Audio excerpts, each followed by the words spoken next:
Hello people ఈ రోజు job update వచ్చేసి work from home job. So ఇది శాలరీ వచ్చేసి 25K టు 35K వరకు అయితే ఉంటుంది. సో దీనికైతే ఏ ఎగ్జామ్ ఫీస్ పే చేయాల్సిన అవసరం లేదు. సో ఈ ఆపర్చునిటీ అయితే మిస్ చేసుకోకండి. సో వీడియోలోకి వెళ్ళే ముందు నా ఛానల్ని సబ్స్క్రైబ్, లైక్ అండ్ షేర్ చేయండి. సో వీడియో అనేది ముగ్గురికి ఉపయోగపడచ్చు. సో వీడియో అయితే ఎండ్ వరకు అయితే స్కిప్ చేయకుండా చూడండి. నేను అప్లికేషన్ ప్రాసెస్ కూడా ఇన్ డీటెయిల్గా ఎలా అప్లై చేయాలనేది ఇన్ డీటెయిల్గా అయితే ఎక్స్ప్లెయిన్ చేశాను. సో ఈ జాబ్ రోల్ వచ్చేసి డేటా అనోటేషన్ స్పెషలిస్ట్ అనమాట. సో దీనికైతే స్కిల్స్ అయితే మనకి డేటా అనోటేషన్ అయితే ఉండాలి, attention to detail and context understanding అనేది కూడా ఉండాలి. సో ఈ స్కిల్స్ అయితే కంపల్సరీ ఈ స్కిల్స్ అయితే ఉండాల్సి ఉంటుంది. సో జాబ్ డీటెయిల్స్లోకి వెళ్తే జాబ్ టైటిల్ వచ్చేసి డేటా అనోటేషన్ స్పెషలిస్ట్ అనమాట. సో జాబ్ టైప్ వచ్చేసి ఫుల్ టైమ్ అండ్ లొకేషన్ వచ్చేసి రిమోట్ అని ఇక్కడ క్లియర్గా మెన్షన్ చేశారు. సో ఇది completely work from home job అనమాట. సో ఇక్కడ మనకి జాబ్ సమ్మరీ కూడా ఇన్ డీటెయిల్గా అయితే ఇక్కడ మెన్షన్ చేశారు. సో ఏంటంటే we're looking for a meticulous data annotation specialist to enhance our human data training for AI and ML projects.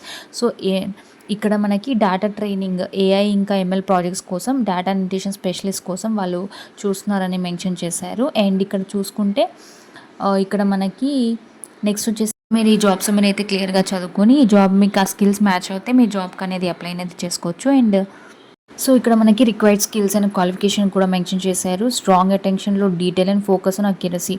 So ఇక్కడ మనకి ఇంకా చాలా స్కిల్స్ అనేది ఇక్కడ డీటెయిల్గా మెన్షన్ చేశారు. అండ్ బేసిక్ నాలెడ్జ్ వచ్చేసి డేటా అనోటేషన్ టూల్స్ పైన అయితే కంపల్సరీ బేసిక్ నాలెడ్జ్ అనేది ఉండాలి. లైక్ ఎగ్జాంపుల్ ఇచ్చారు లేబుల్ బాక్స్ పైన, ప్రోడిగి ఆర్ సిమిలర్. సో దీనిపైన అయితే మనకి బేసిక్ నాలెడ్జ్ అనేది ఉండాలి. సో ఇక్కడ మనకి గుడ్ కమ్యూనికేషన్ స్కిల్స్ అనేది కూడా ఉండాలి.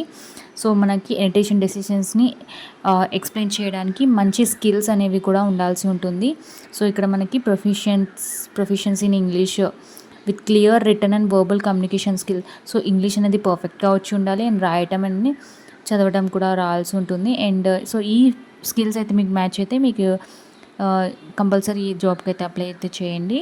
సో ఇక్కడ మనకి ప్రిఫర్డ్ క్వాలిఫికేషన్స్ వచ్చేసి previous experience in data annotation related fields. So మనకి డేటా అనోటేషన్ పైన ఎక్స్పీరియన్స్ అయితే ఉండాల్సి ఉంటుంది. అండ్ ఇంకా నెక్స్ట్ వచ్చేసి projects involving AI, ML, data science. So ఇక్కడ మనకి ప్రిఫర్డ్ క్వాలిఫికేషన్స్ కూడా ఇన్ డీటెయిల్గా అయితే మెన్షన్ చేశారు.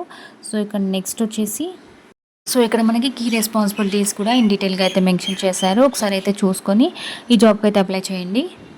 సో మనం అప్లై ఎలా చేయాలంటే ఫస్ట్ నేమ్ ఇవ్వాల్సి ఉంటుంది and last name and email address కూడా ఇవ్వాల్సి ఉంటుంది. సో మనం ప్రజెంట్ యూజ్ చేసే ఈమెయిల్ అడ్రస్ అనేది కూడా ఇవ్వాల్సి ఉంటుంది. ఒకవేళ మీరు జాబ్లో షార్ట్ లిస్ట్ అవుతే సో దానికైతే మెయిల్ అయితే వస్తుంది. సో ఇక్కడ నెక్స్ట్ వచ్చేసి ఫోన్ నెంబర్. సో మనం ప్రజెంట్ యూజ్ చేసే ఫోన్ నెంబర్ అనేది ఇవ్వాల్సి ఉంటుంది. సో ఇక్కడ మనకి జాబ్కి సంబంధించి నోటిఫికేషన్ ఉంది, మొబైల్ నెంబర్కి అనేది వస్తుంది. సో లింక్డ్ఇన్ ప్రొఫైల్ కూడా ఇవ్వాల్సి ఉంటుంది. సో ఇక్కడ మనం లింక్డ్ఇన్ యూఆర్ఎల్ అనేది ప్రొవైడ్ చేయాల్సి ఉంటుంది. అండ్ సో నెక్స్ట్ వచ్చేసి మన రెజ్యూమే అనేది అప్లోడ్ చేయాల్సి ఉంటుంది. సో పీడిఎఫ్ ఫార్మాట్లో. సో ఇవన్నీ ఫిల్ చేశాక నెక్స్ట్ పైన క్లిక్ చేస్తే మనకి అప్లికేషన్ ఫామ్ అనేది సబ్మిట్ అయిపోతుంది. సో ఈ విధంగా మనం అప్లికేషన్ అనేది కంప్లీట్